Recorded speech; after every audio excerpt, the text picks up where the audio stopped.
Et pour cette nouvelle émission, j'ai le plaisir d'accueillir Gilbert Sette sur le plateau. Bonjour Gilbert. Bonjour. Professeur d'économie à Neoma Business School, auteur de Travailleurs mais pauvres.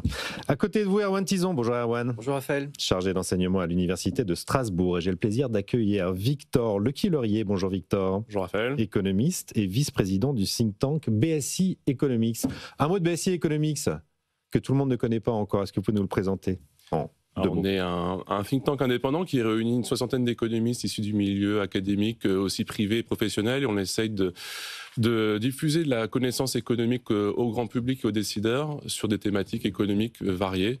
Et donc voilà, c'est tout l'objectif, c'est d'instruire. Et je pense qu'en ce moment, c'est particulièrement important. On en a besoin. Dieu sait qu'on en a besoin. C'est une première participation, je crois, dans les experts. Bienvenue Victor. On va commencer par les retraites avec cette nouvelle annonce du gouvernement. C'était hier sur le plateau de BFM TV, la porte-parole Maud Bréjon annonçait un élargissement encore de la main tendue au Parti socialiste. On l'écoute tout de suite. Le gouvernement déposera un amendement afin de permettre à l'Assemblée de débattre dans le cadre de la suspension de la question des carrières longues. C'était effectivement pas présent dans le texte initial et plus précisément dans la lettre rectificative. Je ne vais pas rentrer dans des détails techniques. Un amendement pour permettre le débat sur la suspension des retraites pour les carrières longues sera déposé par le gouvernement d'ici à mercredi. Voilà, donc un élargissement de la suspension aux carrières longues, ça porte le coût de cette suspension à 300 millions l'année prochaine, puis 2 milliards. On était à 100 et 1,4 milliard. Ça chiffre quand même tout ça en centaines de millions. Pour les retraites, on va jusqu'où là, Erwan? C'est toujours plus. Alors, c'est un jour d'armistice aujourd'hui, donc on va éviter d'être belliqueux sur ces questions-là. Mais non, il est temps que ça cesse. Enfin, entre nous, déjà les retraites, ça fait depuis 6 ans maintenant qu'on en parle, que ça phagocyte le débat public. Ça fait 30 ans qu'on en parle, depuis Édouard Balladur, tous les 4 ans. En termes de bande passante, je pense que de débat économique tourne quasiment exclusivement que ça. Alors moi, c'est un de mes sujets de prédilection, donc j'ai aucun souci à en parler. Mais là, quand on voit en fait le bricolage auquel on assiste, l'effet de signal surtout que ça a, le déni de réalité, le déni de réalité démographique totale dans lequel on est enfermé. Parce que là, on est en train de parler d'un retour à 62 ans. Et en plus de ça, on a ouvert la porte. Donc vous avez déjà des voix, notamment à gauche, qui se disent si on est à 62 ans, pourquoi est-ce qu'on n'irait pas à 61 ans? Et pourquoi est-ce qu'on ne retournerait pas à 60 ans? Et le président de la Commission des affaires économiques du Sénat, de l'Assemblée nationale, a quand même dit que retourner à 60 ans était économiquement plausible. Donc, je veux dire, on est dans un déni de démographie absolu. On sait aujourd'hui que pour équilibrer notre système de retraite à date, il faudrait travailler, je parle sous contrôle du président du corps, minimum jusqu'à 67, 68 ans, avec un taux de remplacement, là encore, le corps nous le dit, pour ma génération, qui sera inférieur à celui des années 70, c'est-à-dire la période où on a eu des retraités qui étaient extrêmement pauvres, et de tout avec des cotisations qui pèsent sur le travail, mais de manière absolument monumentale. Donc en fait, aujourd'hui, les retraites, c'est 400 milliards de nos dépenses nationales, c'est ça qui ampute le pouvoir d'achat, c'est ça qui obère notre capacité tout simplement à investir, à emprunter, mais aussi à innover pour la plupart de nos entreprises. Ça phagocyte absolument tout le débat public, et on voit en fait, on est dans un déni de démographie parce que l'effort qu'on était censé faire en passant à 64 ans était un effort marginal par rapport aux besoins économiques de financement que l'on doit réaliser. Donc, il est temps que ça cesse. On se pose souvent la question sur ce plateau, est-ce qu'il valait mieux un bon accord oui, c'est le prix de la stabilité politique aussi. Moi, je pense que là, clairement, ça suffit. Ça ne sert strictement à rien ce qu'on est en train de faire. On est en plus en train d'en créer des bornes d'âge dans l'imaginaire des gens. C'est-à-dire que la borne d'âge, on était passé à 64 ans et on sait qu'après, on a des anticipations qui découlent. C'est-à-dire que quand vous mettez le départ à 64 ans, dans l'imaginaire des gens, vous avez la pré-retraite qui commence à 62 ans. Donc, du coup, vous pouvez continuer à travailler jusqu'à 60, 61 ans avec un maintien en emploi de la part des entreprises. Mais si cette borne diminue, la borne d'âge diminue. Et donc, du coup, vous passez en pré-retraite à partir de 58 ans. Et donc, du coup, on se perd quasiment 4 ans de travail, donc 4 ans de création de richesse, 4 ans de PIB, 4 ans de taux d'emploi, qui fait qu'en fait, on va avoir des équilibres qui seront beaucoup plus accrus. On est à rebours complètement de l'histoire et de la géographie et de la démographie. Donc moi, je pense que ce débat, faut le cesser. Bricolage, déni de réalité, dit Erwan Tison. Ça a quand même permis de voter la partie recette du PLFSS samedi dernier. Peut-être plusieurs points à ajouter à ça. Sur le fond, moi je renverrai à l'excellent papier de Jean-Marie Speth et Jean-Luc Tavernier qui a été publié par Les Échos la semaine dernière, où ces deux auteurs parlent d'un triangle d'incompatibilité. On ne peut pas simultanément ne pas vouloir allonger l'âge de départ à la retraite, faire des mesures de pouvoir d'achat et consolider les finances publiques. Il faut lâcher l'une de ces choses. C'est clair. Jusqu'ici, on a lâché sur les finances publiques, c'est très clair. On perdra du pouvoir d'achat, soit on allongera l'âge de départ à la retraite, soit on ne consolidera pas les finances publiques. Mais on ne peut pas tenir ces trois choses simultanément, ça n'est pas possible. C'est une réalité économique simple. Ça, c'est le premier point. Deuxième point, quand on parle des retraites, il faut être clair. Par habitant, les dépenses de retraite en France sont tout à fait comparables à celles de très nombreux pays qui sont autour de nous. On a quand même 2 points de PIB de plus dans la dépense publique. J'ai bien dit par habitant. Oui. Par habitant, elles sont comparables. Exprimées en pourcentage du PIB, par contre, elles sont très fortes. Il n'y a que l'Italie qui n'est pas un benchmark de finances publiques. Il n'y a que l'Italie. Attention, ils sont en train de nous passer devant. Qui fait un petit peu, qui fait plus mal. Tous les autres pays sont en dessous. Comment on peut expliquer qu'on soit très élevé pour les dépenses de retraite exprimées en pourcentage du PIB, et puis tout à fait comparable aux autres pays les plus avancés quand on les exprime par habitant? Eh bien, la réponse est tout simplement qu'on a un petit PIB par habitant. J'anticipe sur le deuxième thème. On a un petit PIB par habitant comparé aux Pays-Bas, l'Allemagne, aux pays nordiques et scandinaves. Dans le club des pays les plus riches, nous sommes un pays pauvre, et donc les dépenses, le même modèle social du côté des retraites, aboutit à des dépenses exprimées en pourcentage du PIB plus important, ce qui évidemment siphonne des ressources pour financer l'éducation, la santé, la défense, etc., tout ce que l'on veut. Et cette réalité économique basique, quand même, et ce constat est quand même lié au fait que nous avons un taux d'emploi plus faible, et un taux d'emploi plus faible, entre autres, sur les seniors. Ce que tous les autres pays ont compris. Je veux dire, et c'est transpartisan. Chez nous, c'est très politisé. Mais l'Espagne de Pedro Sanchez, l'Espagne socialiste de Pedro Sanchez, est à 67 ans.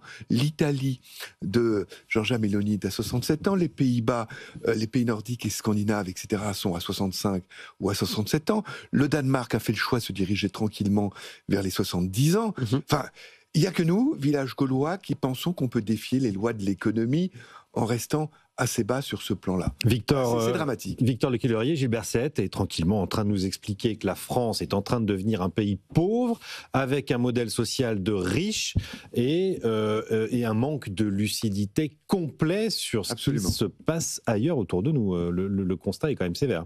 Oui, c'est vrai que sur à partir du moment où il y a eu une déclaration qu'on allait reporter la réforme des retraites, c'était complètement un aveu de faiblesse et que c'est complètement incohérent avec les dynamiques démographiques et aussi sur le taux d'emploi, alors même qu'il y a eu des études de l'Institut des politiques publiques qui a réussi à démontrer que par rapport à la réforme de 2010, que le recul de l'âge de la retraite avait permis d'augmenter le taux d'emploi des seniors. Sans augmenter le déficit de l'UNEDIC aussi. C'est une critique qu'on entendait très régulièrement, de dire bah oui, mais on va les mettre au chômage et donc ça va coûter aussi cher en indemnité.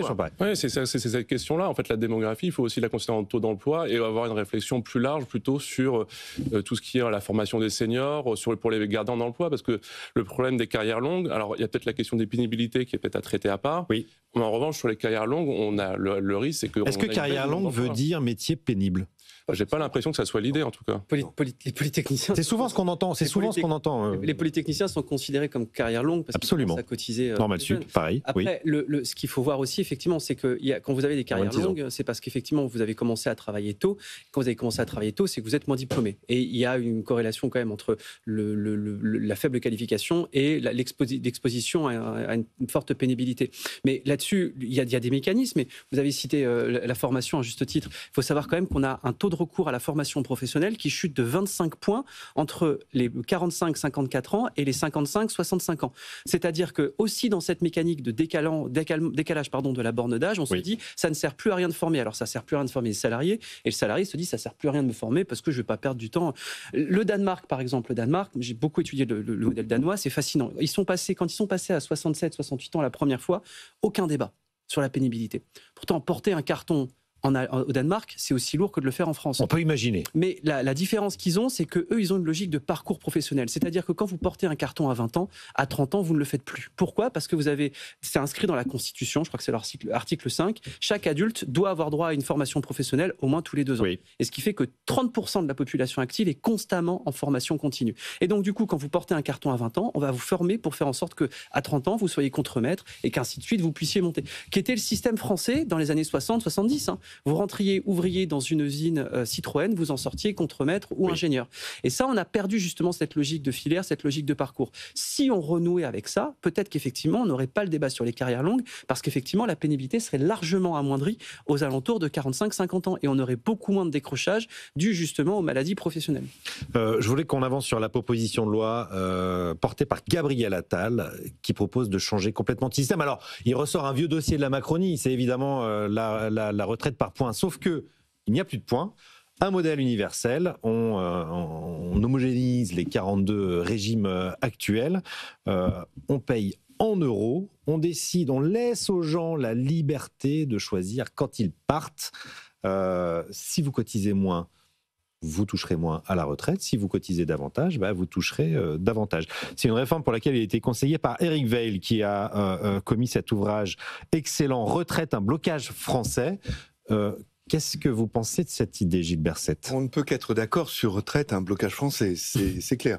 Oui, maintenant, il n'y a pas de constat. recette miracle. Donc la proposition de Gabriel Attal, en soi, n'est pas une réponse au financement et au-delà du financement des retraites. Le point le plus important... C'est un changement de modèle. Le point le plus important, c'est pas le financement des retraites. Le point le plus important, c'est les finances publiques. Encore une fois, quand les taux d'emploi augmentent, ça fait plus de produits intérieurs bruts, ça fait des rentrées fiscales et sociales bien au-delà du périmètre du financement des retraites. Et d'ailleurs, la Cour des comptes l'avait très bien rappelé dans son rapport de février. Oui.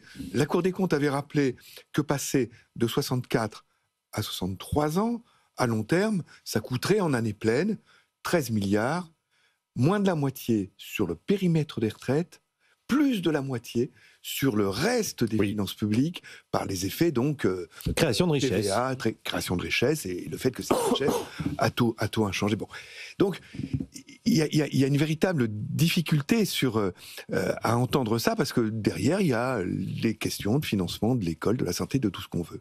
Néanmoins, il faut partir des réalités. En France, le débat sur l'âge est un débat qui est maintenant chargé. Oui. Très très chargé, très très conflictuel.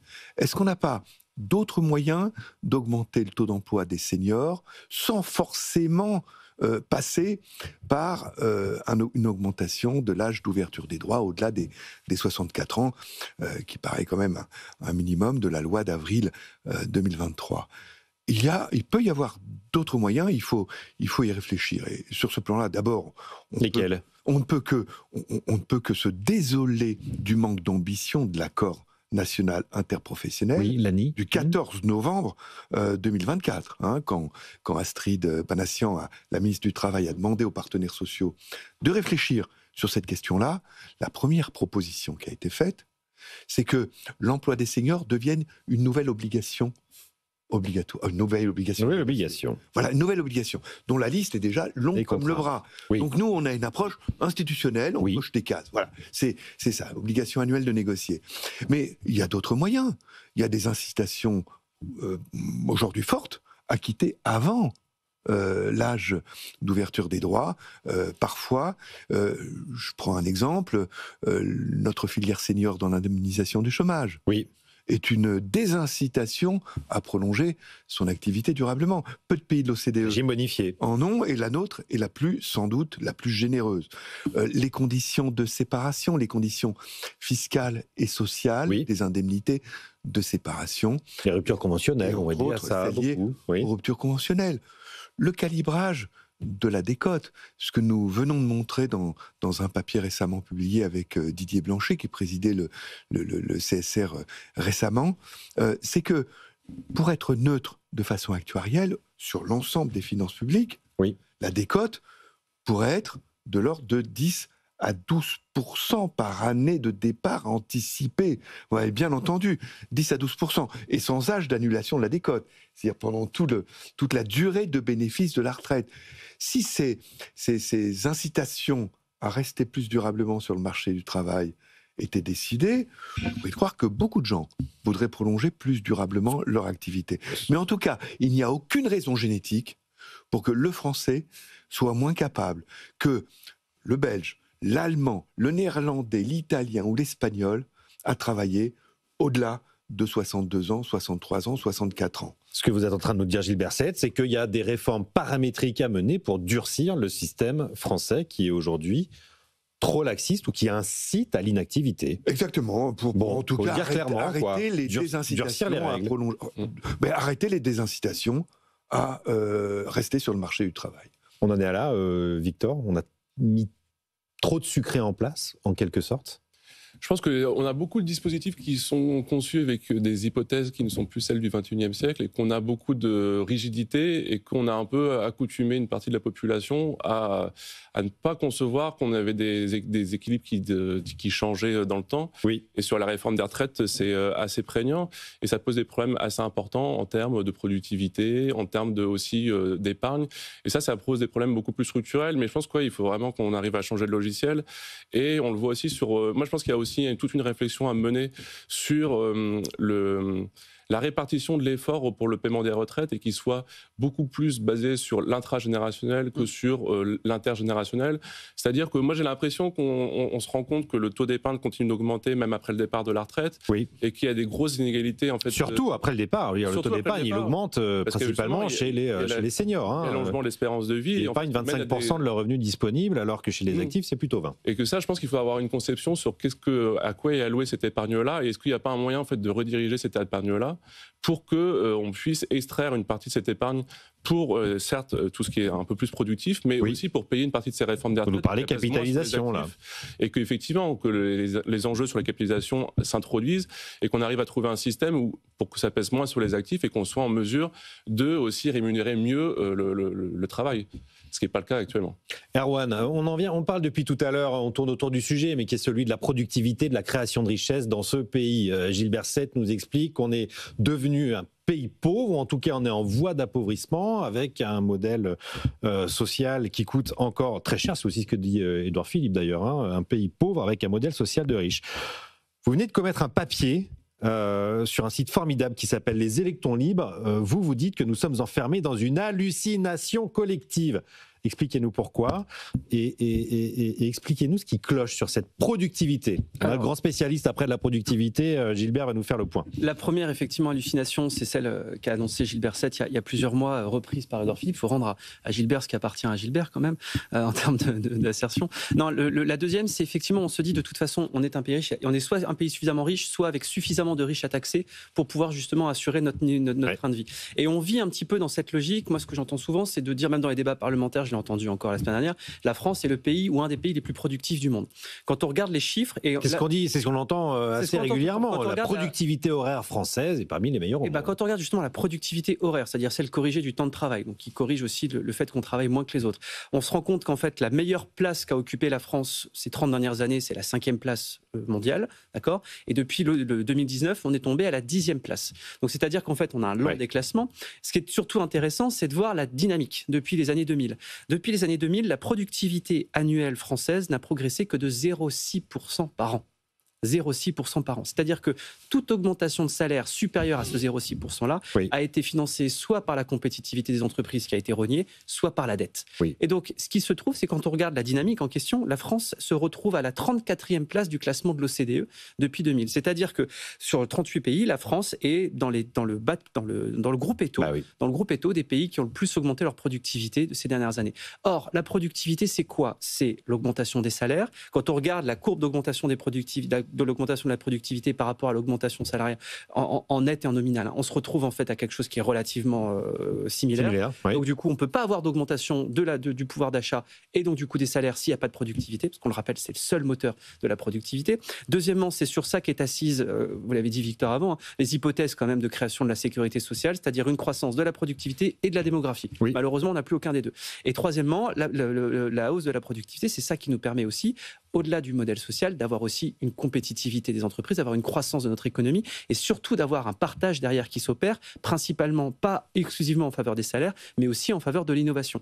Or, qu'est-ce qu'on se rend compte aujourd'hui ? Ça, c'est l'OFCE qui a commis un papier il n'y a pas très longtemps, c'est qu'il y a une distorsion totale de partage de la valeur ajoutée en France en faveur du salaire. 90% de la valeur ajoutée nette des entreprises aujourd'hui est dédié exclusivement au salaire. On a pris 15 points en l'espace de 10 ans et on se retrouve à peu près à 15 à 20 points au-dessus des pays similaires.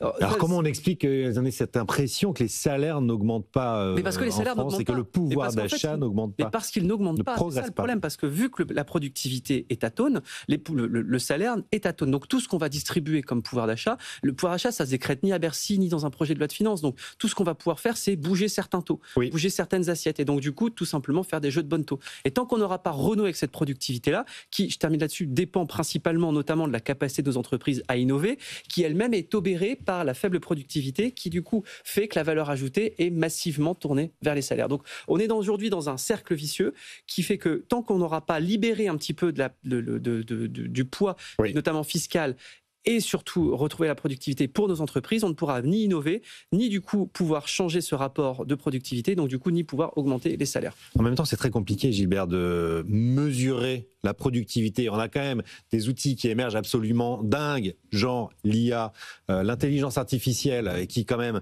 permettent un gain de temps absolument exceptionnel, et on ne le mesure pas tout comme on n'avait pas mesuré l'arrivée des ordinateurs dans la croissance à l'époque. Vous êtes un des meilleurs spécialistes français de la productivité.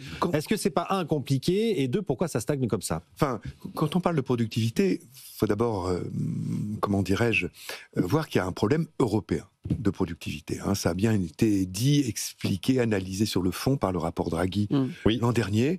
Il y a d'abord un problème européen. L'Europe décroche en termes de dynamique de la productivité par rapport aux États-Unis. Ça, c'est la première chose. Et ce qui est particulièrement important pour notre pays, c'est que la France décroche un peu par rapport à l'Europe. Donc non seulement le train européen, double décrochage. Il y a un double décrochage. Donc les réponses au décrochage européen sont bien données dans le rapport Draghi, et c'est vrai qu'on fait peu d'efforts encore au niveau européen. On aurait mis en œuvre simplement 10 à 15% des préconisations du rapport Draghi. Mais par ailleurs, on décroche en France. Alors une part des explications...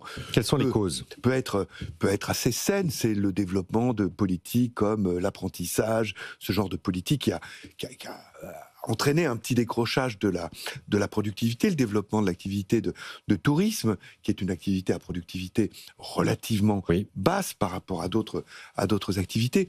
Il peut y avoir des explications, mais il reste quelque chose d'inexpliqué dans le décrochage français. Est-ce que la désindustrialisation... la désindustrialisation peut avoir joué, mais en tout cas, ce que l'on peut dire, c'est que les dispositions décidées en ce moment dans les enceintes parlementaires, enfin à l'Assemblée nationale, sont des dispositions qui n'aideront pas, évidemment, une résurgence de la productivité, qui ne dynamiseront pas l'innovation. Geler l'âge légal, ça pèse sur la productivité ? Et l'investissement des entreprises. Voilà, c'est imposer de plus en plus les entreprises, c'est quelque chose qui n'est pas favorable à l'investissement et à l'innovation. Néanmoins, je reviens quand même sur les taux d'emploi. Oui.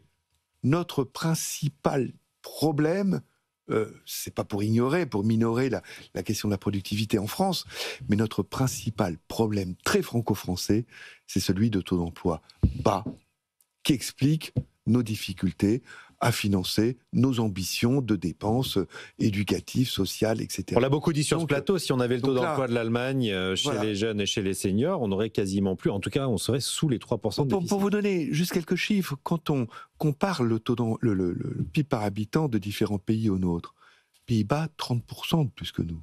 30%, c'est pas rien, 30%. Allemagne, 20% de plus que nous. Pays nordiques et scandinaves, entre 15 et 20% de plus que nous. C'est énorme, ces décalages-là. Et les raisons comptables de ce décalage sont principalement dans des taux d'emploi plus faibles pour les peu qualifiés, pour les jeunes et pour les seniors. Et donc pour les seniors, il y a beaucoup de choses à faire. En 2 minutes, Victor, comment redémarrer le moteur français ? Voilà un bel exercice. Vous êtes d'accord avec ce qui vient d'être dit Je ne suis pas entièrement d'accord. Non ? Il y a des petits points, parce qu'on a quand même remarqué que le taux d'emploi, il avait un petit peu augmenté ces derniers temps, et vous l'avez justement mentionné, c'est aussi lié à cette proportion de gens en apprentissage. Et ça génère pas beaucoup de productivité, et en même temps, on a une économie qui est fortement industrialisée. Les gains de productivité sont surtout réalisés dans l'industrie. Et ce qui m'étonne un petit peu, c'est qu'en France, on a beaucoup de réactions par rapport aux incitations fiscales. On a eu quand même des baisses d'impôts sur la production ces dernières années qui ont été assez importantes. On n'a pas, en tout cas, les effets de ces baisses sur notamment l'investissement des entreprises. il a été assez neutre. Pour l'instant, on a du mal à l'estimer. Et je pense qu'on a un problème à ce stade, c'est que on le voit, on a un manque d'investissement dans des capacités productives supplémentaires. Le nombre de robots par employé en France, il est nettement plus bas que celui de l'Allemagne. Et ça, je pense que ça pose un problème de fond beaucoup plus fort, c'est que on arrive à un modèle où avant, on avait des incitations fiscales pour pousser les entreprises à investir. Là, on l'a plus forcément, de ce que je vous disais, les effets un peu neutres de la baisse des impôts sur la production. Et ça, c'est très surprenant parce qu'on a un taux d'épargne qui est très élevé et on a une épargne qui est très forte. Et moi, j'ai l'impression que le problème de la France, c'est qu'on se pose des questions de financement, notamment de l'investissement, des financements qui génèrent des gains de productivité et qu'elles ne sont pas au rendez-vous alors qu'on a cette épargne qui est importante et que j'ai l'impression que c'est toujours un peu le problème de cette culture économique, de cette épargne qui finance majoritairement via l'assurance vie, la dette en fait de l'État et qui ne va pas en fait assez vers des projets qui sont innovants alors qu'on a réussi à créer une sorte de microcosme qui favorise l'entrepreneuriat en France et qui pourrait permettre à terme de générer... Enfin, on le voit, des créations d'entreprises, il y en a en France, mais ça ne se convertit pas encore à ce stade-là et je pense par des gains de productivité et je pense qu'il faudrait qu'on arrive à trouver un modèle où on arrive à rediriger cette épargne qui est élevée pour justement alimenter cette économie française qui est un petit peu en retard. Je vois faire la moue, Hubert. Non, parce que quand on se compare, c'est toujours très, très, très complexe. Par exemple, quand on prend l'exemple de la robotisation, j'ai beaucoup travaillé là-dessus, j'ai pas mal publié sur la robotisation et sur les comparaisons internationales sur la question. En fait, on est plus bas que l'Allemagne pour des questions de structure productive. C'est-à-dire la robotisation est très développée dans l'industrie automobile, bien sûr. et particulièrement dans l'industrie automobile. Évidemment, l'industrie automobile est surdimensionnée par rapport aux autres pays. Tout le monde ne peut pas avoir l'industrie automobile allemande chez soi. C'est pas possible. Hein. Mais donc l'industrie automobile est surdimensionnée en Allemagne, donc la robotisation y est également très très forte. Mais l'Allemagne n'est pas plus avancée que nous en robotisation à structure industrielle comparable. Sachant que la France n'est pas le dernier pays en termes de production automobile. Donc c'est quelque chose de complexe. Je dirais que, encore une fois, il y a des problèmes européens, il y a des problèmes français. Moi, ce que je dis, c'est que les choix qui sont faits aujourd'hui à l'Assemblée nationale seront pas des choix qui favoriseront l'investissement et l'innovation. Et ça, c'est grave. Ça a été d'ailleurs fortement dit avec insistance par notre nouveau prix Nobel d'économie. Philippe Aghion. Absolument. C'est grave ce qui se passe à l'Assemblée nationale. Écoutez ce que disent les économistes. Chers élus, il est 10h30. On se retrouve après une très courte page de pub. À tout de suite.